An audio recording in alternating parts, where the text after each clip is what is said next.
You know that podcast that I do with Mark Kermode that I won't stop going on about because I'm like really bloody proud of it or whatever? Well, recently Mark and I had a conversation all about Christopher Nolan's films. We ranked all 10 of them from our least favourite to our favourite, obviously not including Tenet because that would make 11, and also no one's seen it and no one's ever going to see it apparently. I thought I'd cut together a short clip of our conversation because I realised no matter how often I bring it up, I've never actually shared anything from the podcast here before. I'm going to warn you now, Mark's order is a little bit curious at the best of times. His ranking of the Dark Knight trilogy is especially maddening, but he's getting old, bless him. And if you want to listen to the full conversation, I'll leave the link to the podcast in the description. It ended up being spread over 3 episodes because we like the sound of our own voices, and also there's just so much to talk about and so much to argue about. Also in the description you'll find a link to Surfshark, who are obviously the sponsor of this video. They've become such a great partner for me over the course of this year. I really love working with them. They've got such a great service. They're offering you 85% off with 3 extra months for free. Just use the promo code Jack Howard. You know where to find the link. But without further ado, please enjoy me and Mark Kermode having an argument. It gets particularly heated when we talk about The Dark Knight Rises. I think that Interstellar is Christopher Nolan's most frustrating film. I think it's a Frankenstein mess. And the reason why I call it Frankenstein as well is because something, maybe not everybody knows this, but the premise of Interstellar was conceived by Linda Obst, I think her name is, and a theoretical physicist called Kip Thorne, and they were put together.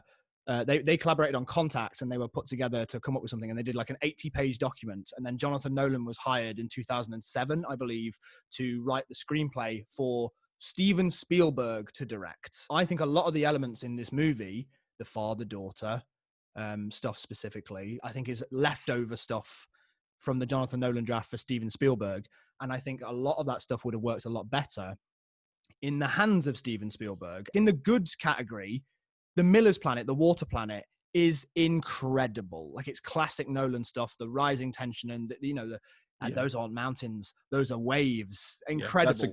That is a great moment. That is a great moment. It's incredible. That's pure cinema. And then coming back 23 years later and seeing his children grow up on screen in a matter of minutes over 23 years is extremely emotional. And it's the scenes like that, and later we'll talk about Dunkirk as well, when I reject the idea that people say that Nolan can't do emotion. I think it might be Hans Zimmer's best score ever. Like, it's so beautiful and so ethereal. I think that the docking sequence as well, incredible. Like, there's good stuff in it, and this is why I find it frustrating, because I think that it's like everything that Anne Hathaway says is dumb.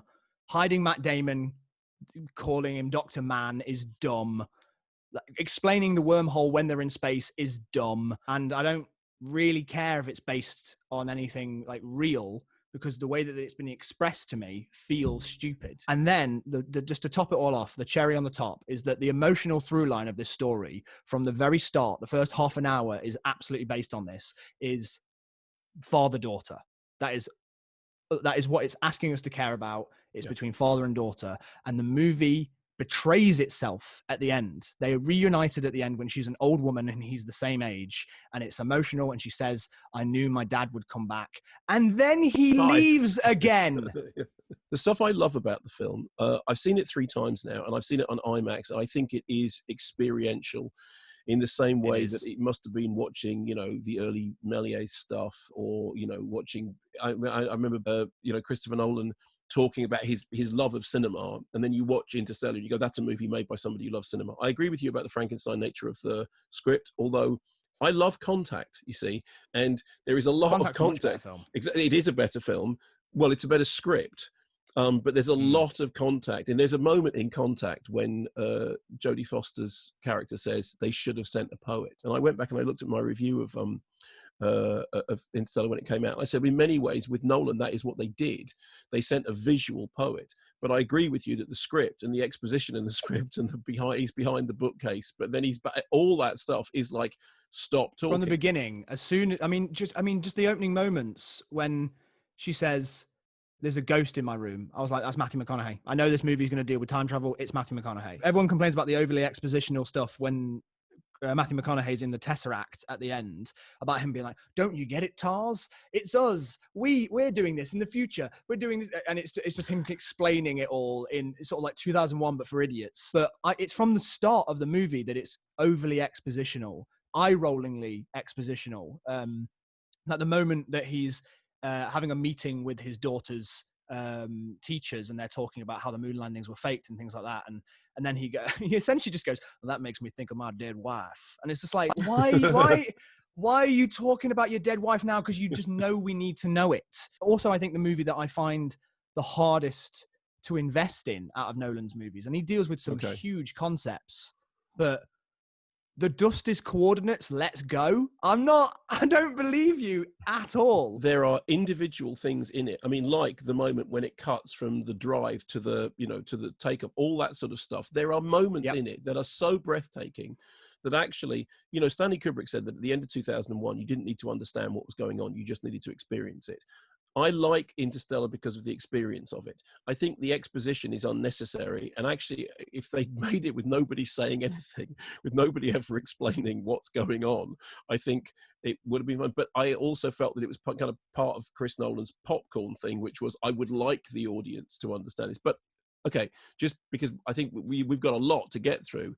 It's interesting that we both have it, although we both think that, it has an extraordinary score and it looks amazing.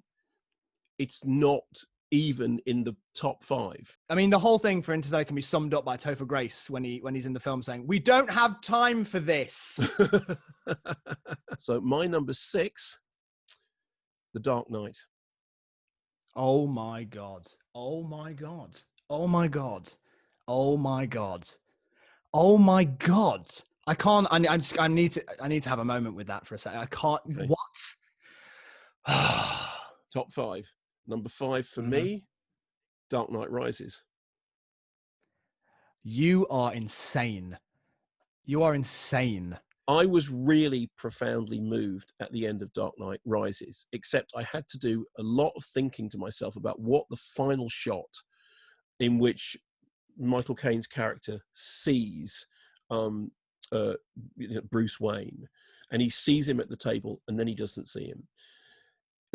And in my mind, and this will relate later on to Inception, I have it in my head that at the end of it, the ultimate sacrifice is made, and that end is not, it's okay, it's all fine. It's not, okay, it's not Interstellar. It's not, it's okay. He came back out of the hole, but it doesn't matter. What matters is that I felt that the story had concluded.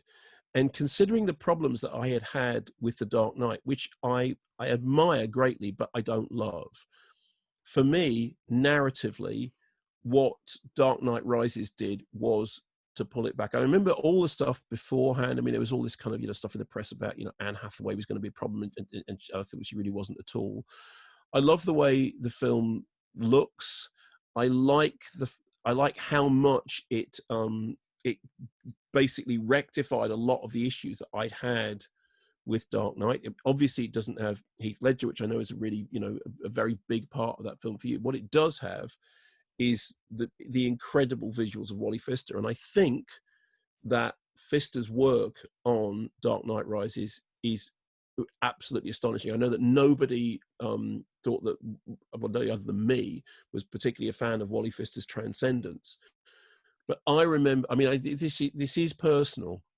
I remember sitting in that cinema, watching the film, knowing the problems that I'd had with Dark Knight, and thinking, I don't have those problems anymore. And on either side of me, I had people crying. And I thought, okay, hats off to you. That is a real achievement. So, okay. Yeah, that's what I mean. It is very personal, but then I think all of these things are personal. All of it is. Look, I mean, I'm gonna give you my opinion, but I want to respond to what you said first. Okay. Let's first talk about the ending, which you are just wrong about. You can interpret it however you want. The images aren't telling that story at all. Batman does live at the end. The fantasy that Michael Caine has at the beginning of the movie when he says, I take a trip out to France and I order this drink and I hope I'll see you and know that you made it and you'll be okay.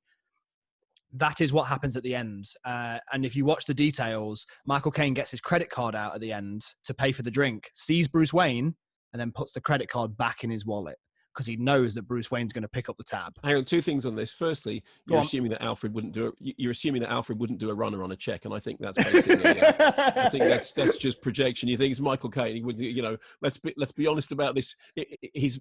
He's not above it. Secondly, it's all very well saying he takes his credit card out, he puts it back, therefore it's real. That's what I would describe as straight to the heart of the periphery film criticism. No, you're Yes. remembering it weirdly. Like there's a moment No, when they I'm not literally nod at each other. I know, Jack, I know. I've seen the film not so long ago. I know that they exchanged that glance. But it's like, what's an example of this? You recently watched The Exorcist, and there is a moment in The Exorcist in which Reagan's head appears to go 360 degrees, okay? Halfway through the turn, it cuts away to Karras, and we see Karras's face, and then the head turn completes. And the reason that mid-turn cutaway is there is because Blatty said to Friedkin, this can't happen. You cannot do that. It has to be an illusion. And so you get the cutaway to Karras. Now, very few people I know seen The Exorcist say her head didn't go all the way round. It didn't go all the way round, because if it did, it would fall off.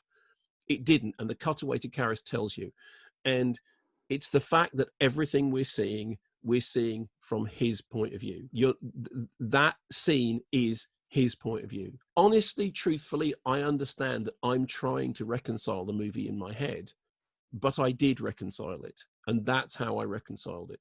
In fact, I think in order to reconcile it, you're ignoring other factors to try and tell a story that I don't think Nolan is telling. Well, the only factor other elements. It's not just like that's the scene. Like that's not the only thing that's happening. It's another one of Nolan's cross-cutting sequences. And during that moment, he says at the beginning, I have this dream of doing this thing, and then in that moment, it's cross-cut between other things as well. And in that moment, you have somebody in a factory saying, the autopilot was fixed. What's the name on it? Bruce Wayne. Like, yeah. I